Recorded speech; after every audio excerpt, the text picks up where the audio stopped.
সবার জন্য সুস্বাস্থ্য সুনিশ্চিত করার লক্ষ্যে আয়ুষ্মান ভারত প্রকল্প এক যুগান্তকারী পদক্ষেপ হিসেবে বিশ্ব দরবারে সমাদৃত হচ্ছে।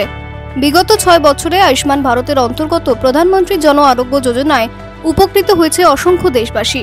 ত্রিপুরাতেও এখনো অবধি এই প্রকল্পে উপকৃত হয়েছেন বহু নাগরিক। মঙ্গলবার আয়ুষ্মান ভারত প্রধানমন্ত্রী জন আরোগ্য যোজনার 6ষ্ঠ বর্ষপূর্তি এবং আয়ুষ্মান ভারত ডিজিটাল মিশন উদযাপন সমারোহে পালিত হয় আগরতলার প্রজ্ঞা ভবনে। পাশাপাশি এদিন এক রক্তদান শিবিরের আয়োজন করা হয়। উপস্থিত ছিলেন মুখ্যমন্ত্রী ডক্টর মানিক সাহা সহ অন্যান্যরা। এদিন মূল অনুষ্ঠান শেষে মুখ্যমন্ত্রী রক্তদান শিবিরটি ঘুরে দেখেন এবং রক্তদাতাদের উৎসাহিত করেন।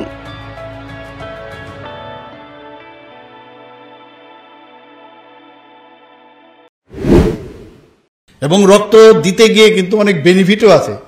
আমিও নিজেও জানি না যে আমার শরীরে কি কি রোগ আছে। অনেক সময় ব্লাড প্রেশার হতে পারে, ডায়াবেটিস হতে পারে, এগুলো কিন্তু ওই রক্ত দান করতে গিয়ে এগুলোও জানা যায় নিজের রক্ত সম্পর্কে। সমস্ত যখন ব্লাড অ্যানালাইসিস হয় আরও অনেক বিষয়গুলো আসে।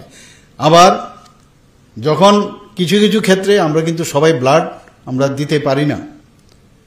আবার আমি যখন ব্লাডটা দেই তাতে কিন্তু শরীরের জন্য ভালো, কারণ রিজুভিনেট হয়, নতুন নতুন সেল আবার কয়েকদিনের মধ্যে সেগুলো আবার কিছু সেলুলার স্ট্রাকচার আছে সেগুলো একটু সময় নেয়, কিন্তু প্লাজমা কিন্তু খুব অল্প সময়ের মধ্যে 3 থেকে 5 দিনের মধ্যেই সেটা আবার তৈরি হওয়া শুরু হয়। এতে করে যারা স্ট্রোক হওয়ার যে প্রবণতা সেটাও কিন্তু কম থাকে।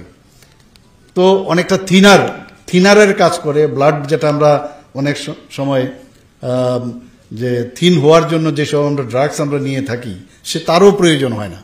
এগুলো কিন্তু এইসব ক্ষেত্রে আমাদের আলোচনা প্রয়োজন যে ব্লাড ডোনেট করা আমাদের সামাজিক দায়িত্ব। নিজের তো শরীরও ভালো থাকবে, আবার এটা সামাজিক দায়িত্ব বোধ, সেটা আমার মনে হয় আমাদের সবার করা উচিত।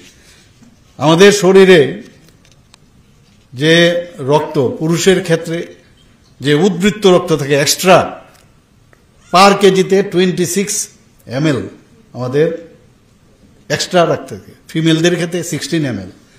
আর তার সামান্য খালি আমরা যদি 350 ml যদি রক্তদান করি, আপনারা যদি পার কেজি মানে যদি গুণ করেন তাহলে দেখবেন খুব অল্প মানে রক্ত আপনি দান করছেন। এবং আমরা জানি যখন আমরা সার্জারি করতে নামি অনেক সময় দেখি যে এই পেশেন্টের যদি সার্জারি হয় তো অ্যাটলিস্ট তার 2-3 বোতল রক্ত লাগবে, এবং হাতের কাছে যদি 2 ইউনিটস রক্ত যদি রেডি না থাকে মুশকিল হয়ে যায় অপারেশন করতে।